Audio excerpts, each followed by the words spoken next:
career as you get in because you actually rose pretty relatively quickly, I guess. I don't know, through the ranks. But what did you tell us about that, and then and what you saw, with stop and Yeah, frisk on the other side, I guess. yeah. So in the beginning, I spoke out internally, right? Because I realized many of my colleagues, they didn't sign up to change the system. They signed up because they needed a job. They're not thinking about these things deeper. But as human beings, we tend to rationalize our behavior. So I would press my colleagues and say, hey, what do you think about this policy? This isn't right. Technically, this is unconstitutional. And sometimes they would engage, many times they wouldn't, but it would start to piss off the leadership, right? Because me asking these questions, they don't want subordinates asking these questions because they need you to get your numbers because it's a reflection on your supervisor, which is a reflection on his supervisor, so on and so on, all the way up to the mayor's office. So I spoke out internally first. Again, it landed me in retaliation, and I was ostracized.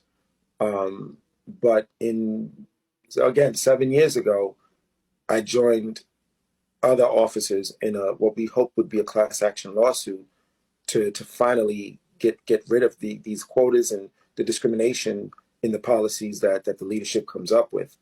And yeah, that so it Well, started off let's walk internally. up to that. Yeah, but when you were talking, like, were you talking to your fellow cops? Were you talking to your commanding officer? I'm curious, like, were cops who came from, let's say, your neighborhood in Brooklyn, or in the Bronx, or cops who grew up with this, were they more sensitive to this? Was there a difference between, you say this to a black cop or to a white cop? Was there, well, give me the range of responses you had, and then let's talk about what led up to the lawsuit. But we'll get to that in a second. Actually, great questions. At first, I spoke to peers because, again, paramilitary organization is something called the chain of command. I literally can't just go and speak to the commander. The commander can always speak to me, but if I have to get a message to the commander, I'm supposed to get it to my sergeant, who gets it to the lieutenant, etc. But I can speak to my sergeant. So, but the way I would still find ways to speak with the commander is because I refuse to comply, the commander would call me into the office, and that's how I would share these perspectives and challenges and critiques with the commander.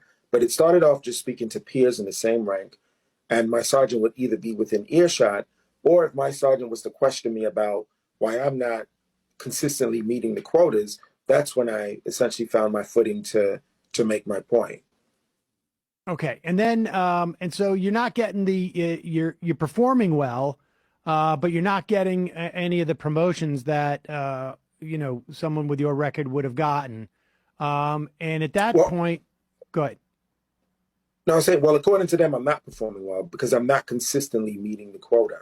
Okay. And in the NYPD, promotions come with civil service exams. So when the time came and I aced the exam, I was supposed to be promoted, but they actually stopped the promotion. They blocked it. But I'll wait for you to get there. Well, is that the point where you decided, like, I got to record some of this because it's not going to, nobody's going to believe me? Or, I mean, and what was your thinking at that moment where you decided to start recording? So I actually studied the stop, question, and frisk trial in 2013. Every day, every day while that trial was going on, I read the notes, I read the judge's opinion, etc. And I saw the test of both depositions and testimony from the leadership, and I realized that they have absolutely no problem lying to the public under oath. That's when I said, if I don't capture this, I won't. If so, not knowing exactly what was going to happen, but I remember thinking I need to capture this because if they come for me, if they come for my career, I need to be able to prove what's being said, what's happening, and that's where the decision to record is made. Also, another officer named Adrian Schoolcraft, he had recorded, and they threw him in a psych ward. If he didn't have those recordings, Sam and Emma, his entire story would have been interpreted differently because they tried to paint him as someone that was crazy. But because he had the recordings, he was able to defend himself and show, no, this is retaliation because of what I'm exposing. So you're recording not because you're necessarily anticipating a broader attempt at reform of the NYPD, but you're almost halfway to your pension at that point, and I guess what you're like 7 years in at that point, you're thinking, or at least a third of the way, you're thinking, I don't want this, I don't want to lose my career here, and this is sort of just like an insurance policy. What at what point did you? So you have this recording where they're clearly talking about quotas. What else was on those recordings that ultimately became important for your whistleblowing? Well, the fact that I was definitely being retaliated against because of not meeting the quotas, and probably the most important thing, the foundation of the lawsuit, the fact that the quotas are expected to be met um, on minorities. You know, they don't. You're not supposed to give these summonses and arrests and stop and frisk. That you're not supposed to do it when it's white folks that are involved. This is something that is exclusive, almost entirely exclusive for minorities. This is how we treat black and brown folks, particularly in certain neighborhoods, but certain even white residential areas with transient populations. If there's a commercial strip where minorities would probably be working, etc., that's the population that you're expected to meet the quota on. That was crucial to be captured in the recordings. The fact that this is not, when we say this is discrimination, it's not hyperbole. It's not exaggeration. It's the truth. Can you give us an example or two of how that expectation was made clear?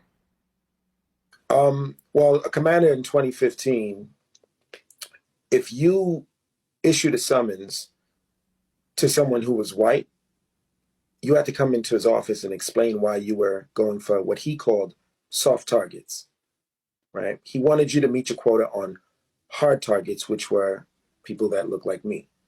You know, blatant, like just blatant.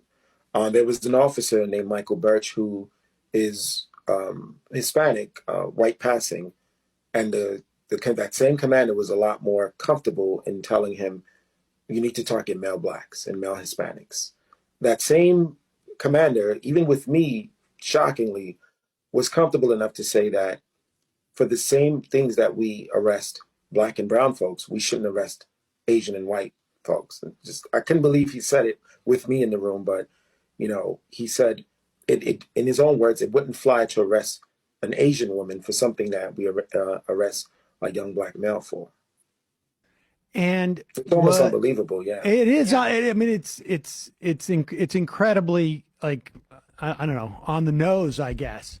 But what is there? Is there like a rationalization for that, or is it like, I mean, what did they? Because it reminds me, you say that that look like you. That was what one of your instructors at the police academy said to you, that the NYPD, and this is, I guess, in early 90s, is starting to look like the perpetrators, which was basically his way of saying, like, we're now letting black people on the force, essentially, right? Mm-hmm. Yeah, well, that, the irony in that is he meant well, right? It was about implicit bias. He was trying to let us know to not become victims of implicit bias. And specifically what he said was, when we're out there, if we see a black or, in his words, a Spanish guy with a gun, don't just